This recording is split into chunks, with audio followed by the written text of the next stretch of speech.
Bonjour mes amis,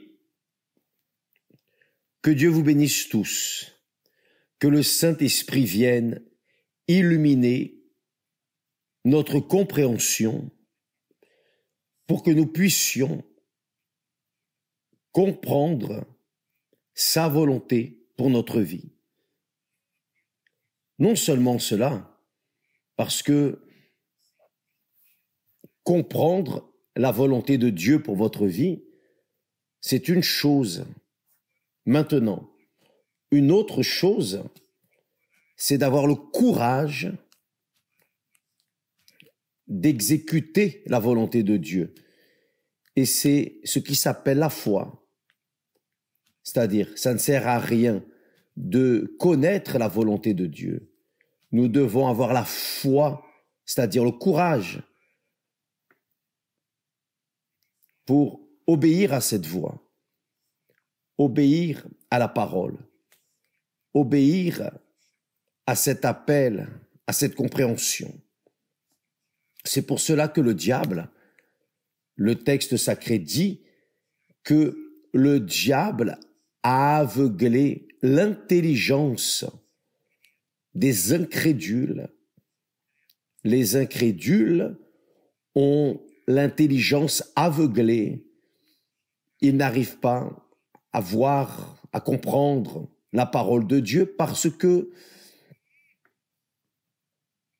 s'ils la comprenaient, alors ils auraient la foi pour la mettre en pratique. Mais le diable aveugle. Vous savez, quand la personne est un supporter fanatique, c'est cela. Aveuglé, c'est cela. Quand la personne a une foi aveugle, elle est appelée de fanatique. C'est une foi aveugle. Donc, elle n'arrive pas à comprendre la volonté de Dieu pour sa vie. Mais ce qui attire l'attention, c'est que lorsque Dieu parle, il sait que la personne est humble pour l'entendre et lui répondre. Ce fut le cas d'Abraham. Abraham a été appelé et il a entendu la voix de Dieu, car Dieu savait qu'il aurait des oreilles pour l'entendre et plus, obéir. Bien sûr que une personne, pour obéir à la voix de Dieu, arriver au point d'obéir à quelqu'un qu'elle ne voit pas, qu'elle ne sent pas, qu'elle ne touche pas, c'est la parole de Dieu. Vous voyez seulement la parole de Dieu, ce qui est écrit.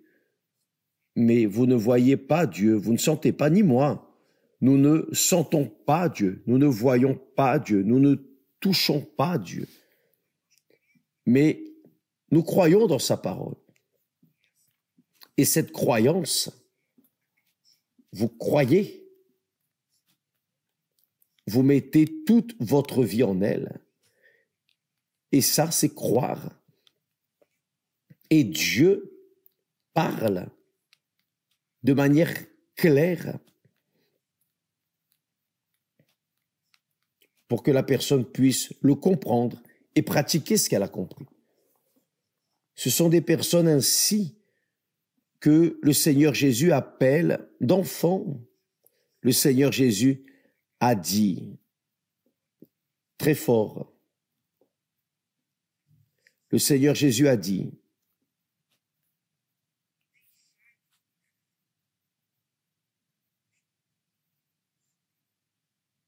laissez venir à moi les petits enfants et ne les en empêchez pas, car le royaume de Dieu est pour ceux qui leur ressemblent, c'est-à-dire le royaume de Dieu est pour les enfants dans la foi. Vous savez qu'un enfant innocent, pur, croit au Père Noël. Pourquoi? Parce que les adultes lui disent, voilà Papa Noël. Et lorsque nous sommes enfants, nous acceptons l'enfant à cette pureté d'esprit. Il croit. Et d'autres choses encore que nous croyons lorsque nous sommes enfants, n'est-ce pas? Aujourd'hui, c'est difficile, mais dans le passé, par exemple, à mon époque, je mettais la chaussure à la fenêtre pour que le Père Noël amène le cadeau. Je croyais dans la cigogne parce que j'étais très infantile, enfantin, innocent, très pur, très pur. Donc, Dieu, pour travailler avec quelqu'un, pour pouvoir venir sur quelqu'un, conduire ce quelqu'un, comme il l'a fait avec Abraham, la personne doit être humble en esprit, humble comme un enfant. Quelle merveille, n'est-ce pas? C'est une beauté, n'est-ce pas, l'enfant? C'est une beauté, l'innocence, la pureté. C'est quelque chose d'indescriptible, n'est-ce pas? Vous avez aussi été enfant, vous savez ce que c'est, bien que de nos jours, malheureusement, beaucoup d'adultes, y compris des parents, abusent de leurs enfants. Et les enfants restent, comme qui dirait, tamponnés par le mal. Donc, nous avons aujourd'hui un monde différent, un monde hostile, cruel, car les enfants ne sont plus si innocents, si purs qu'auparavant. Mais nous comprenons que lorsque Dieu parle, à l'exemple d'Abraham, lorsqu'il y a une pureté dans l'âme, une pureté d'esprit, le Seigneur Jésus a dit « Heureux les pauvres en esprit, car le royaume des cieux est à eux. » Donc, quand la personne a l'humilité pour écouter et obéir, alors cette personne prend possession du royaume de Dieu. C'est ce qui est arrivé à Abraham. C'est pour cela que Dieu a fait de lui une source de bénédiction. Mais Dieu n'a pas changé sa manière d'être. Il reste le même. Il continue d'appeler des Abraham et des Sarah. Mais tous n'ont pas des oreilles pour entendre sa voix. Donc, mes amis, si vous voulez voir les grandeurs de Dieu dans votre vie, voilà un secret. L'humilité. L'humilité. Quand la personne est humble, elle accepte. Elle est comme un enfant qui croit même au Père Noël. Auparavant, c'était ainsi. Aujourd'hui, je ne sais pas. Mais croit au Père Noël, croit dans les cigognes. Auparavant, c'était ainsi.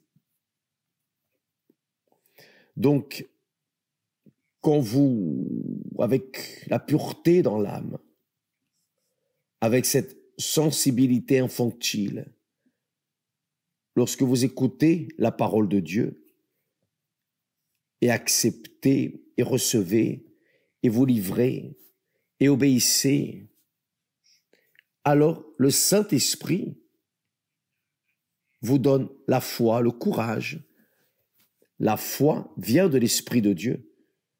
Donc, il vous donne la foi pour agir, prendre des attitudes. C'est ce qui m'est arrivé. Je parle de moi. Je ne peux parler pour personne d'autre, je ne peux parler que pour moi. Une expérience personnelle. Mais c'est ce que Dieu fait, c'est ainsi que Dieu agit. Vous me regardez en cet instant et vous pensez, ah, Dieu ne me parle pas parce que je suis pécheur, je suis pécheresse, j'ai fait ceci, cela. Le diable travaille avec des accusations. Le diable est accusateur. Il est accusateur. Le saviez-vous? Le diable veut dire accusateur. Donc, il accuse. Et il accuse l'être humain de ses péchés. Oh, tu ne mérites pas, tu as fait ceci, tu as fait cela. Il amène à la mémoire le péché des personnes. Mais ce qui est bien, c'est que le Seigneur Jésus éteint ses péchés. Quand la personne est humble, qu'elle accepte sa parole. C'est cela, c'est pour cela que le serviteur de Dieu, dirigé par le Saint-Esprit, a dit que la parole de Dieu, c'est la santé pour notre corps, la santé pour nos os, parce que la parole de Dieu vient à la rencontre de nos nécessités. Et la plus grande nécessité de l'être humain, c'est de savoir, c'est d'avoir conscience que Dieu ne nous écoute pas parce que nous le méritons. Ce ne sont pas nos mérites qui nous font arriver à Dieu, obtenir les promesses de Dieu. Non. C'est notre foi. Lorsque nous démontrons une foi dans la parole de Dieu, lorsque nous croyons dans la parole de Dieu, plus que juste l'accepter, nous croyons, nous nous immergeons, nous plongeons notre vie dans la parole. Excusez-moi. Comme c'est agréable de parler de cela. C'est merveilleux.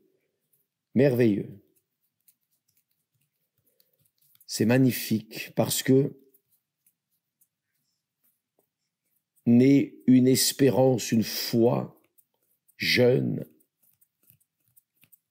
une foi pure, c'est-à-dire que Dieu nous écoute même en ne méritant pas, bien sûr, bien sûr. Nous avons eu le témoignage de Karen. Quel beau témoignage. Esther et moi, nous regardions son témoignage, nous n'arrivions pas à retenir les larmes, parce que réellement, c'est quelque chose de magnifique, d'extraordinaire, la grandeur de Dieu. Elle ne méritait pas. Elle ne méritait pas, parce que elle portait en elle une haine mortelle contre son père. Mais,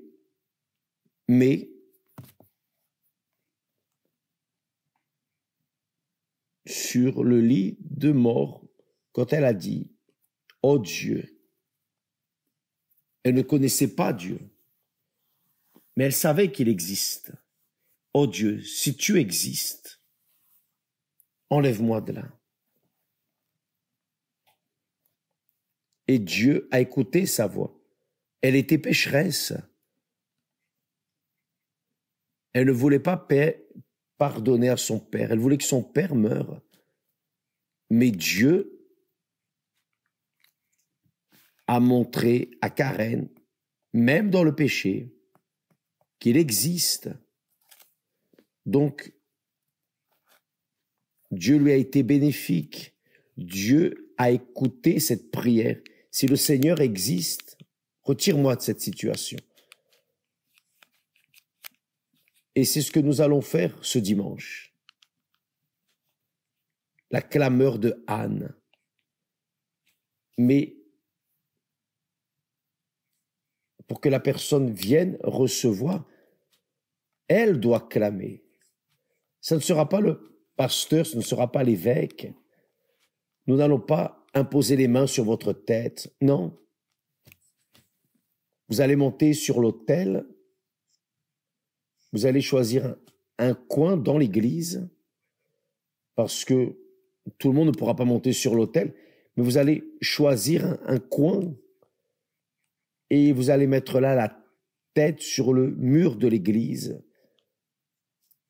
tous dans un seul esprit, dans une seule foi, tous comme des enfants, clamant au Père, « Ô Dieu, aie miséricorde de moi. » Si le Seigneur existe, écoute ma prière, comme tu as écouté la prière de Anne. Donc ce dimanche, nous tous, pasteurs, évêques, ouvriers, tout le monde, maintenant, ce dimanche, ce sera comme ça. Chacun pour soi. Chacun va entrer dans la présence de Dieu pour soi-même. Ne va pas demander au pasteur, « Pasteur, priez pour moi, mettez la main sur ma tête. » Non. Vous allez parler à Dieu.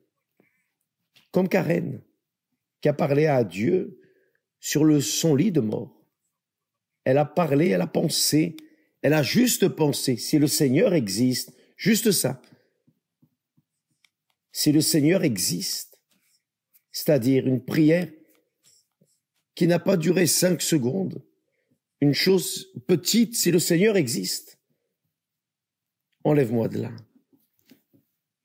Vous voulez enlever la honte de votre vie, l'humiliation. Alors, vous devez être humble. Vous devez être humble. Et quand vous êtes humble, en parlant à Dieu, vous montrez votre foi. Cette foi, c'est celle qui justifie le pécheur, qui fait le pécheur mériter. C'est ce qui nous fait mériter de Dieu ses faveurs. Il écoute la prière des personnes. Ça peut être le plus vil des pécheurs. La personne peut avoir tué, violé, fait un enfer dans ce monde. Mais si elle dit, « Oh Dieu, si le Seigneur existe, enlève-moi de cette situation. » Mais elle, c'est elle qui doit faire cela. Elle ne va pas transférer cette fonction au pasteur, à l'évêque, au prêtre, ou qui que ce soit. Non. Elle-même va parler. Elle va passer par-dessus la religion et arrivera directement au trône du Très-Haut. Vous voyez? Avez-vous compris? Je sais que vous avez compris. Donc, ce dimanche, préparez-vous pour venir à la maison du Père et parler au Père comme si vous étiez un enfant, un petit enfant pur, innocent, comme si vous l'étiez, même en sachant que vous êtes un terrible pécheur, une terrible pécheresse, peu importe, mais vous allez venir comme un enfant, comme le Seigneur Jésus a dit.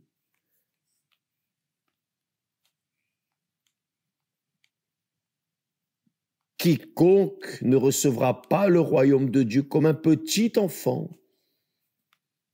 n'y entrera point. Donc, ce dimanche sera le grand dimanche, le grand jour de délivrance dans le monde entier, sur toute la planète, où qu'il y ait un serviteur de Dieu, une servante de Dieu, là où il y a une personne de Dieu, dans cet esprit, dans cette foi,